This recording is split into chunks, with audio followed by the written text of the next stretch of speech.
पॉलिनेशनमधलं pollinating agents, पॉलिनेशनची definition बघितलं, types of pollination बघितलं, cross, त्याच्यानंतर सेल्फमध्ये स्वतः पॉलिनेशन करणार, त्याच्यामध्ये काही दुसऱ्या स्पेसिसची दुसऱ्या फ्लावरची प्लॅन्टची गरज नव्हती आपल्याला. क्रॉस पॉलिनेशनला मात्र डिफरंट प्लॅन्ट होतो, डिफरंट स्पेसिसमध्ये आपण पॉलिनेशन करू शकतो. त्याच्यासाठी मात्र आपण काय केलं तर पॉलिनेटिंग एजंट्स यूज केले. आणि ते पॉलिनेटिंग एजंट जे आहे ते 2 टाईपचे होते, बायोटिक आणि अबायोटिक. दोन्ही फॅक्टरमध्ये आपण जे काही एजंट होते टोटल 5 सिस्टीम आपण स्टडी केल्या. ते पॉलिनेटिंग एजंट यूज करून त्या फ्लावरमध्ये, स्टिग्मामध्ये, स्टाईलमध्ये, इव्हन पोलर प्लेन्समध्ये जे काही अडॅप्टिव्ह कॅरेक्टर होते ते सगळे आपण स्टडी केले. त्याच्यानंतर आता एक छोटासाच पॉईंट आहे, पण हा अतिशय महत्त्वाचा आहे. नेटसाठी हा अतिशय महत्त्वाचा पॉईंट आहे. आता त्याच्यामध्ये आउटब्रीडिंग डिव्हायसेस असं त्याला बोललं जातं, का त्याला काय बोललं जातं तर कॉम्प्रिहेन्सेस.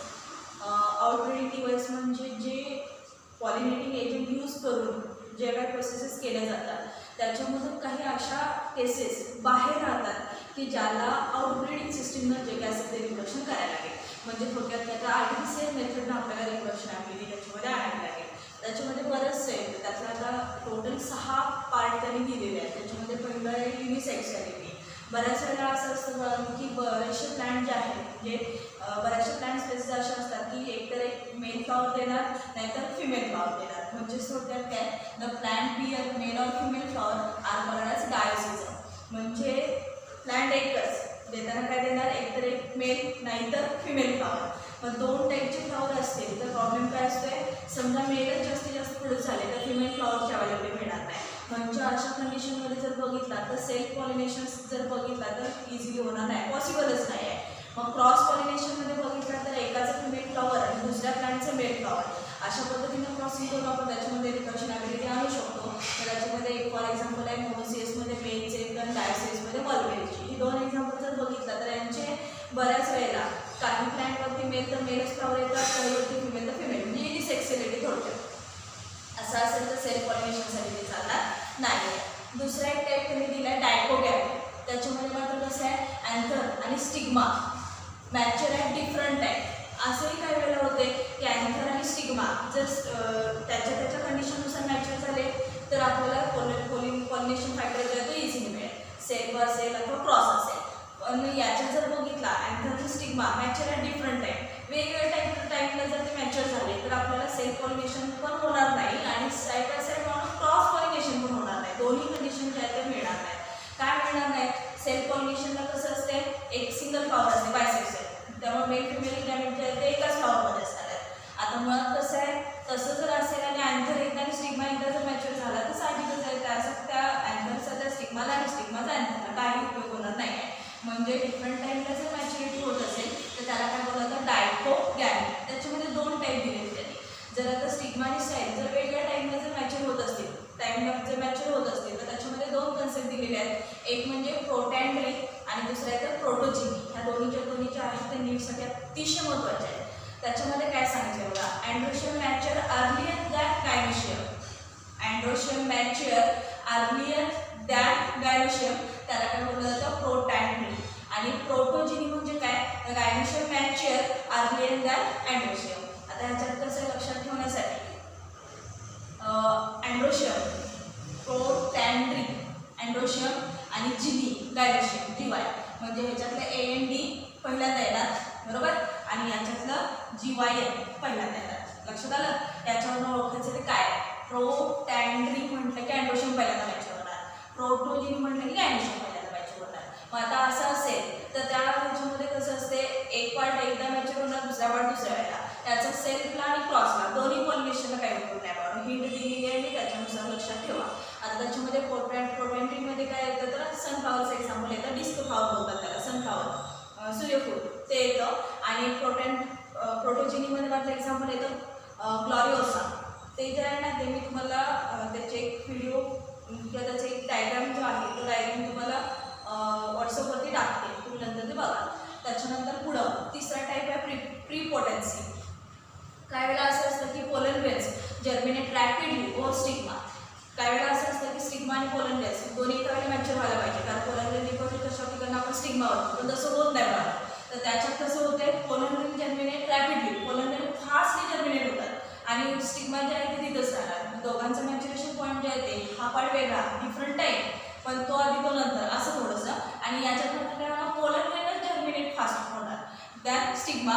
तसं असेल तरी आपल्याला सेल्फ क्रॉस पॉलिनेशन मिळणार नाही आहे. त्याच्यामध्ये एक्झाम्पल जे येतं ते ॲपलचं. तिन्ही केसेस जर बघितल्या बाळा तर तिन्ही केसमध्ये सेल्फ आणि क्रॉस पॉलिनेशनमध्ये थोडीशी डिफिकल्टी आहे. म्हणजे आपल्याला यांच्यासाठी आर्टिफिशियल एखादी टेक्निक वापरण्याचा पर्याय नाही आहे. मग आता आपण माहितीच आहे आपल्याला ॲपलसाठी वगैरे आपण काय करतो, पार्किंग मेथड यूज करतो. कारण पर्यायच काय आहे, जर पोलन ग्रेन जर्मिनेट फास्ट होत असतील, स्टिग्मा तुमचा तिथंच राहत असेल तर काय उपयोगच होणार नाही. कारण पोलन ग्रेन जे जर्मिनेट होतील ते तुम्हाला बाहेर पडून पण जातील, ते डिस्पर्स पण होतील, तुम्ही पॉलिनेटिंग एजंट डिस्पर्स होतील.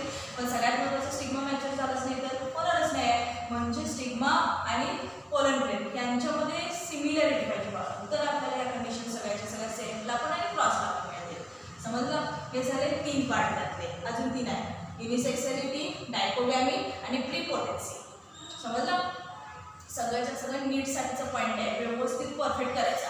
ह्या कन्सेप्टमध्ये डेफिनेशन वगैरे काय नाही आहे, तर ते म्हणजे काय त्याच्यातले एक एक्झाम्पल कंपल्सरी माहीत असणं गरजेचं आहे. समजलं?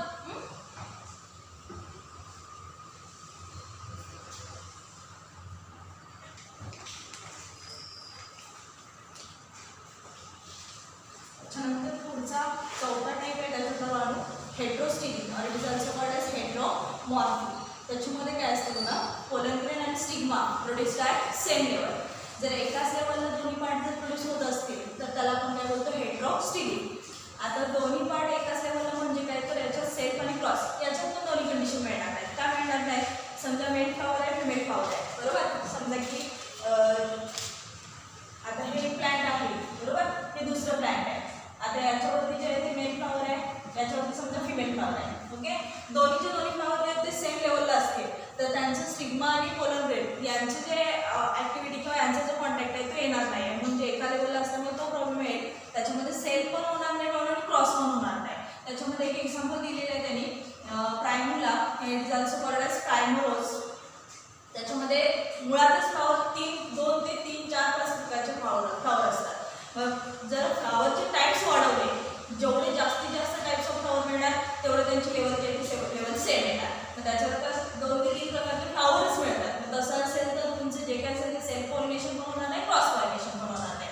त्याला काय बोललं जातं, हेट्रोस्टिग्मा. त्याच्यानंतर पुढचा एक छोटासा पॉईंट आहे हार्पोगॅमी. तसं असेल तरी आपल्याला बराचसा प्रॉब्लेम. त्याच्यामध्ये फिजिकल बॅरियरचा फॅक्टर त्यांनी दिला आहे. Physical barrier between 2 sex organs and avoid contact of pollen grains and stigma.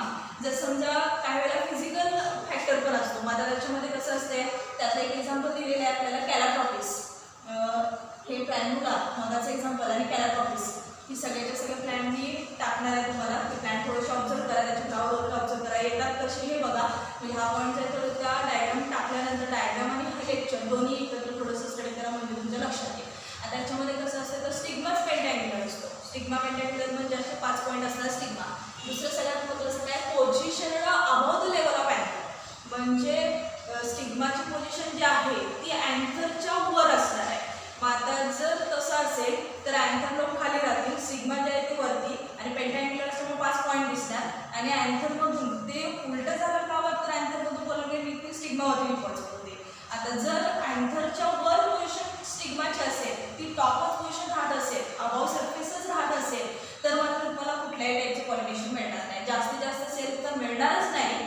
आणि इव्हन क्रॉस जरी पाहिजे असेल तरी कसं असणार, समजा की या लेवलला अँकर आणि या लेवलला तुमचं स्टिग्मा आहे तर अँकर तुमची लो आहे ते निघाले, समजा विंड थ्रू आपल्याला पॉलिनेशन करायचं आहे, पॉलिनेटेड आपलं विंड आहे समजा, तर इथून निघालेले अँकर जे आहे ते वर सरकून स्टिग्माकडे अट्रॅक्ट होणार आहे. म्हणजे या लेवलला निघाले की काय असण्याची शक्यता ते खाली डिपॉझिट होणार.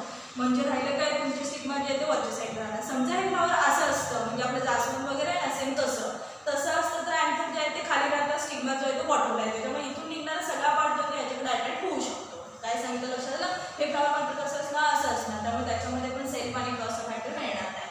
आणि लास्टमध्ये फॅक्टर सांगितलं त्यांनी सेल्फ इनकॉम्पॅटिबिलिटी, त्यालाच काय बोललं तर सेल्फ स्टॅबिलिटी.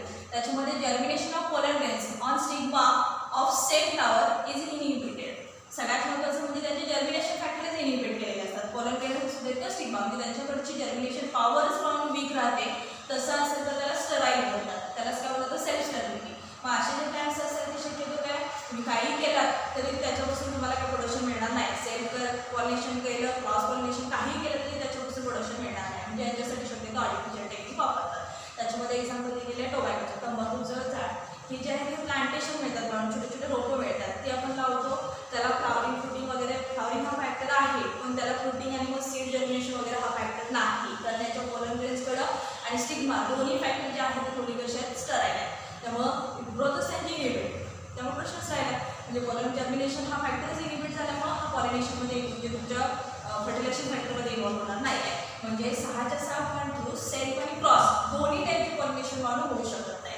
मग त्याच्यासाठी काय करायला लागणार आपल्याला, आर्टिफिशियल टेक्निकनं जे काय असतील त्या प्रोसेसेस कम्प्लीट करून आर्टिफिशियल मेकॅनिझम यूज करून फर्टिलायझेशन करून आपल्याला यांच्यापासून प्रोडक्शन मिळालं पाहिजे.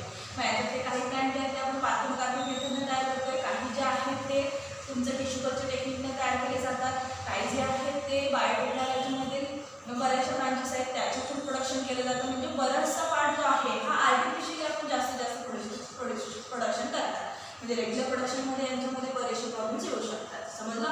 हे टोटल 6च्या 6 पॉईंट अतिशय महत्त्वाचे आहेत, नीटसाठी कंपल्सरी गरजेचे आहेत. बघा एक एक एक्झाम्पल आणि ते कन्सेप्ट काय समजू दे, ते प्रॉब्लेम्स आहेत म्हणून आपल्याला सेल्फ क्रॉस पॉलिनेशनमध्ये इन्व्हॉल्व होता येणार नाही. म्हणजे थोडक्यात काय, नॅचरल पॉलिनेशन फॅक्टर यांच्याकडे फार कमी असेल, म्हणजे याला आर्टिफिशियल टेक्निकशिवाय पर्याय नाही.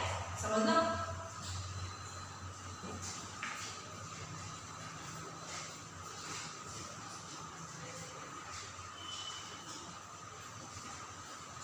आतापर्यंत आपण काय बघितलं तर पॉलिनेटिंग एजंट झाले, सेल्फ क्रॉस पॉलिनेशनमध्ये असे काही डिव्हाइसेस होते, असे काही प्रॉब्लेम्स होते जसं ज्यावर आपण आउटरेडिंग डिव्हाइसेसमधले सिस्टम यूज करू शकतो. त्याच्यामध्ये आपण 6 पॉईंट्स बघितले. आणि आता आपण बायसेक्शुअल फ्लॉवरमधलं एक्झॅक्ट रिप्रोडक्शन पार्ट जो आहे म्हणजे फर्टिलायझेशन प्रोसेस आपण स्टडी करणार आहे. तर फर्टिलायझेशनमध्ये पहिला पार्ट येतो आणि इथून फर्टिलायझेशनची प्रोसेस स्टार्ट होते. त्याच्यामध्ये 50 पॉईंट दिलेले आहेत आणि पोलन पिस्टिल इंटरॅक्शन, यालाच काय बोलू शकता, पोलन पिस्टिल अट्रॅक्शन. आता याच्यामध्ये कसं असतं, पहिलं सगळ्यात महत्त्वाचं, तर फर्टिलायझेशन करायचं असेल तर आपल्याला मेल आणि फिमेल हे दोन्ही सेक्स ऑर्गन कंपल्सरी गरजेचे आहे. त्याच्यामध्ये ॲडमिशन गायनेशन हे 2 पार्ट येतात. मग त्याच्यात कसं आहे, हे दोन्ही सेक्स ऑर्गन जे आहेत ते जरी सिंगल फ्लॉवरमध्ये, म्हणजे समजा फॉर एक्झाम्पल आपण बायसेक्शुअल फ्लॉवर जरी घेतलं तरी त्याच्यामध्ये दोन्ही पार्ट जरी असले पण तरी त्यांची एक स्पेशल इंटरॅक्शन असते. आता ती इंटरॅक्शन म्हणजे नेमकं काय असायला पाहिजे, तर समजा की आपण एखाद्या प्लांटसाठी जर स्टडी करायचं झालं तर समजा हा स्टिग्माचा पार्ट विस्कस रोझोसिनेसिसमधलंच एक्झाम्पल घेतल्याचं कन्सिडर करू शकताय. बरोबर? समजा हे फ्लॉवर आहे. आता याच्यामध्ये जो काय आपला हे आहे तो फिमेल सेक्स पार्ट जो आहे तो याच्यामध्ये आहे. बरोबर? हे स्टिग्माचा पार्ट, त्याच्यानंतर हा पार्ट येतो तो स्टाईल आणि हा पार्ट जो येतो तो कोंबडी. आता याच्यामध्ये आपल्याला नेमकं काय बघायचं बघा, ज्यावेळेला फर्टिलायझेशन होणार किंवा रिप्रोडक्शनमध्ये इन्व्हॉल्व होणार तर हा झाला बघा फिमेल पार्ट. बरोबर? त्याच्या वरसमध्ये काय तर आपल्याकडे हे असे अँथर आहेत, हे लांब नाही, मुद्दाम काढले लांब. बरोबर? त्याच्यावरती काय आहे आपलं अँथर, याला काय बोलतो आपण अँथर. त्याच्यानंतर इथं काय असते कनेक्टिव्ह. बरोबर? आणि हा जो झाला फिलामेंट. आता असा विचार करा, फिलामेंटमधनं डायरेक्ट स्टाईलमध्ये मटेरियल येतं नाही. आता काय व्हायला पाहिजे आपल्याला, तर इथला अँथर लोब जो आहे तो याच्यातून पोलन ग्रेन निघून बावली याच्यावरती डिपॉझिट व्हायला पाहिजे आणि मग स्टिग्मा थ्रू काय करणार ते ओव्हरीमध्ये एंट्री करणार आणि मग आपली फर्टिलायझेशन प्रोसेस कंप्लीट होणार. जर ही प्रोसेस कंप्लीट व्हायची असेल तर पहिलं सगळ्यात महत्त्वाचं मेल फ्लॉवर फिमेल फ्लॉवर जर सेपरेट असेल तर खूप प्रॉब्लेम्स असतात. आता आपण बघितले, जर सिंगल फ्लॉवर असेल म्हणजे बायसेक्शुअल फ्लॉवर असेल म्हणजे both sex present in single flower अशी जर कंडिशन असेल तर मात्र आपल्याला रिप्रोडक्शनमध्ये कुठल्याही प्रकारचे प्रॉब्लेम्स येत नाहीत. पण काही जरी असलं कळालं तरी सिम्पल कन्सेप्ट आहे. हे जर फ्लॉवर समजा असंच राहिलं, हे जास्वंदीचं फुलाची डायग्राम काढली असं कन्सिडर करू शकता. पण हे फ्लॉवर कधी येईल, पुन्हा सांगते परत, सगळ्यांच्याकडं कंपल्सरी ते फ्लॉवर असतं, जे ते प्लांटेशन असतं, नसेल तर शेजाऱ्यांच्याकडे वगैरे असेल ते फ्लॉवर पण असे स्ट्रेट कधी ओपन होत नाहीत. कंपल्सरी ते असे खाली ओपन झालेले असतात. तसं का असतं तर त्यांच्याकडे ते मिळालेले नॅचरल ॲडॅप्टिव्ह कॅरेक्टर आहे. मग आता पहिलं काय व्हायला पाहिजे तर पोलन ग्रेस आणि पिस्टिल म्हणजे स्टिग्मा. पोलन म्हणजे पोलर ग्रेस म्हणजे मेल पार्ट आणि पिस्टिल म्हणजे काय स्टिग्मा म्हणजे फिमेल पार्ट. यांच्यात पहिल्यांदा इंटरॅक्शन होते. काय इंटरॅक्शन होते तर याच्यात कसं असतं तर एखाद्या प्लॅन्टपासून समजा तर याचं स्टडी करणार आहे, याच्यापासून जे अँथर निघाले त्या अँथरला फ्लॉवर असं उलटं झालं, ठीक आहे. स्टिग्माचा पार्ट जो आहे तो कसा असतोय, सगळे स्टिग्मा शक्यतो हेरी असतात, स्टिकी पार्ट असतोय. त्यामुळे ह्याच्यावरती निघालेले पोलन ग्रेन जे आहे ते डायरेक्ट ह्याच्यावरती डिपॉझिट होऊ शकतात. डिपॉझिट झाले की पोलन ग्रेनला पण वरती लगेच पडणार नाही. वरती वेलवेट टाईप असं म्हटलेलं आहे, त्यामुळे त्याच्यावरती ते अटकून राहतील. त्याच्यातून ते खाली एंट्री करतील आणि हा फिमेल सेक्स पार्ट म्हणजेच काय ओव्हरीमध्ये एंट्री केली की आपलं फिमेल रिप्रोडक्टिव्ह पार्ट ॲनाटॉमी ओव्हरचं स्ट्रक्चर आपण डिटेलमध्ये बघितले. म्हणजे आपल्याला काय असायला पाहिजे बाळा लक्षात येते का बघा. तिथून मटेरियल ते इथंपर्यंत आलं पाहिजे. ते आत येण्याचा पार्ट जो आहे तो इझी आहे, त्यात काय प्रॉब्लेम नाही. आता फर्टिलायझेशनला आता सुरुवातीला पण तेच आपल्याला सांगायला लागणार आहे. सगळ्यात महत्त्वाचं हे आहे की याच फ्लॉवरचे जर अँकर असतील, काय म्हणते लक्षात आलं का बघा, तर ते स्टिग्मावरती डिपॉझिट होतील, फर्टिलायझेशनमध्ये इन्व्हॉल्व होतील. पण काय वेळेला प्रॉब्लेम हाही असू शकतो, कारण आपल्याकडे मीडियम भरपूर आहेत. त्याच्यामध्ये समजा एअर मीडियम म्हणजे किंवा विंड थ्रू जे असेल ते पॉलिनेशन जर होत असेल तर अँथर जे आहे ते अँथर काय होऊ शकतात, दुसऱ्याच एखाद्या फ्लॉवरच्या स्टिग्माकडे डिपॉझिट होऊ शकतात. तसं झालं तर पहिलं सगळ्यात महत्त्वाचं हे काम करायला लागतं, तर स्टिग्माला त्याच्या फ्लॉवरचं म्हणजे त्याच्या स्पेसिसचेच अँथर लागतात आणि बाकीचे सगळेचे सगळे अँथर लावून डिस्कार्ड करायला लागतात. सगळ्यात महत्त्वाचा पॉईंट म्हणजे असं कधीच होणार नाही. हा सगळा फॅक्टर नॅचरली आहे, याच्या आसपास आपण कधी बघत पण नाही. एवढं सांगितले म्हणून तुम्ही बघितला तर प्रश्नच नाही, तरी काही जण बघणार नाही. म्हणजे म्हणून हे लक्षात आलं का बघा, हे अँथर जे आहेत हे अँथर दुसऱ्या कुठल्याही फ्लॉवर डिपॉझिट होऊ शकतात. असं थोडीसं याच्यातच फक्त डिपॉझिट होणार आहेत. जेवढे काही याच्यावर डिपॉझिट होणार ते प्रोसेसमध्ये इन्व्हॉल्व होणार. राहिलेले जे आहेत ते काही खाली जमिनीवरती पडून जातील, काही विंड थ्रू डिस्पोज होतील, काही इन्सेक्ट थ्रू डिस्पोज होतील. डिस्पोज झाल्यानंतर मात्र दुसऱ्या फ्लॉवरच्या स्टिग्मावरती गेल्यानंतर मात्र हे अँथर जे आहे ते चालणार नाही आहे. म्हणजे त्या फ्लॉवरला ते जे अँथर आहे ते अँथर काय करायला पाहिजे, डिस्कार्ड. म्हणजे यांच्यामध्ये लक्षात आलं का बघा, इंटरॅक्शनला सेल्फ इंटरॅक्शन असा फॅक्टर आहे तो, म्हणजे स्वतःच मटेरियल फक्त ॲक्सेप्ट केलं जाईल. दुसऱ्या कुठल्याही प्लॅन्टचं पोलन ग्रेस दुसऱ्या कुठल्याही फ्लॉवरवरती चालणार नाही. म्हणजे याच्यामध्ये स्पेसिस टू स्पेसिस असंच फक्त चालणार लागलं. आणि ही कपॅसिटी जी आहे ती त्या स्टिग्माकडे पण असते आणि त्या पोलन ग्रेसकडे पण असते. दुसरं सगळ्यात महत्त्वाचा स्टिग्मा जो आहे तो कसा आहे, स्टिकी आहे. त्यामुळे आलेले अँथर सगळ्याचे सगळ्या आतमध्ये एंट्री करणं शक्य नाही आणि ते स्टिग्मा आतमध्ये सगळं टाकत पण नाही. कारण येताना कसं आहे, फक्त पोलन ग्रेसमध्ये जेवढे मॅच्युअर पोलन ग्रेन्स आहेत तेवढेच पाहून ह्या फिमेल पार्टमध्ये एंट्री करते. म्हणजे साईड कुठंपर्यंत येणार, ओरीपर्यंत येणार. राहिलेले सगळेच्या सगळ्या अँथर जे आहेत स्टिग्मावरती वरतीच डिस्कार्ड करावे लागतात. म्हणजे डिफरंट आले तरी डिस्कार्ड करायला लागणार, इमॅच्युअर पार्ट असेल तरी तिथूनच डिस्कार्ड करायला लागतात. दुसरं सगळ्यात महत्त्वाचं त्यांच्याकडे एक स्पेशल ॲबिलिटी किंवा अट्रॅक्शन पॉवर आहे. म्हणजे जसं एखादं म्हणजे फ्लेवर चांगला फ्लेवर असणारा एखादा फ्लॉवर असेल तर त्याच्याकडे कसे बरेचसे इन्सेक्ट म्हणजे भुंगे वगैरे कसे त्याच्याकडे अट्रॅक्ट होतात, त्याच्या भोवती फिरतात. तसं यांच्याकडं स्टिग्माकडे ते अट्रॅक्टिव्ह पॉवर पाहिजे, म्हणजे तुमच्या अँथर जे आहे ते त्याच्यावरती डिपॉझिट होऊ शकतात. मग बऱ्याच वेळेला कसं आहे, ह्या कंडिशन जे आहे ते कंडिशन समजा मेंटेन नाही झाल्या, समजा याच्यातून आपल्याला आर्टिफिशियली जर ती टेक्निक यूज करायची असेल, समजा अँथरचा नंबर कमी आहे किंवा अँथर जे आहे त्या अँथर लाईट वेट आहे, काही प्रॉब्लेम असू शकतात. म्हणजे आपल्याला आर्टिफिशियली जर ही टेक्निक करायची असेल तर याच्यामध्ये बघा तो स्टिग्माचा एरिया जो आहे ना तो सुक्रोज किंवा बोरिक ॲसिड ह्या दोन केमिकलनी काय केलं जातं, रॅपिंग केलं जातं. मग सुक्रोज म्हणजे काय, आपला स्टिकी सबस्टन्स ना, शुगर केनमधला फॅक्टर. त्यामुळे तसं असेल तरी पण हे निघालेले अँथर जे आहे त्याच्यावरती डिपॉझिट होऊ शकत. किंवा दुसरं काय करू शकताय, इथल्या अँथरच्या आहेत ते काय करायचे, आपण आर्टिफिशियली कट करायचं, त्याला पॅकिंग असं बोलतात, कट करायचे आणि सरळ स्टिग्मावरती काय करायचे, डिपॉझिट करायचे. तिथून पुढे त्यांची प्रोसेस चालू आहे. म्हणजे स्टिग्माचं जे काय वर्किंग असेल ते अँथरशी रिलेटेड आहे आणि ह्या दोघांच्यामध्ये जोपर्यंत इंटरॅक्शन होत नाही बघा तोपर्यंत आपल्याला कुठल्याही प्रकारचं फर्टिलायझेशन मिळणार नाही. आणि हा सगळ्यात महत्त्वाचा फॅक्टर म्हणजे काय, तर पोलन पिस्टल अट्रॅक्शन जो फॅक्टर आहे तो मात्र नॅचरली हायर अमाऊंट आहे. आणि मग आर्टिफिशियली मग असं जर होत नसेल तर आर्टिफिशियल टेक्निक आता मी सांगितली, सरळ सुक्रोज रॅपिंग करायचं स्टिग्मावरती तो सबस्टन्स लावायचा आणि अँथर कट करून त्याच्यावरती डिपॉझिट करायचे. त्यांचे ते काय असतील ते. आणि मग त्याच्यामध्ये प्रॉब्लेम पुन्हा काय येतो, नॅचरल प्रोसेस वेगळीच पडते आणि आर्टिफिशियलचा पार्ट वेगळाच पडतो, बरोबर ना. कारण तो नॅचरली ॲक्सेप्ट करणं आणि आपण स्वतःहून त्याच्यावरती जबरदस्तीने त्याला ॲक्सेप्ट करायला लावणं याच्यामध्ये खूप मोठा डिफरन्स असतो, म्हणून बराचसा फरक पडतो. मग असं असेल तर त्यांची नॅचरल इंटरॅक्शन जे आहे ते अतिशय महत्त्वाची आहे. जेव्हा ही इंटरॅक्शन कंप्लीट होणार त्याच वेळेला आपली पुढची प्रोसेस स्टार्ट होणार. म्हणजे एकदा का पोलन ग्रेन्स अँथरमधून डिपॉझिट स्टिग्मावर झाले की तिथून आपण फर्टिलायझेशनची प्रोसेस स्टार्ट होते. समजलं. मग आता त्याच्यामध्ये फर्टिलायझेशनचे पहिले फर्टिलायझेशन कसं होणार त्याच्यावर मी 3 टाईप्स दिलेले आहेत.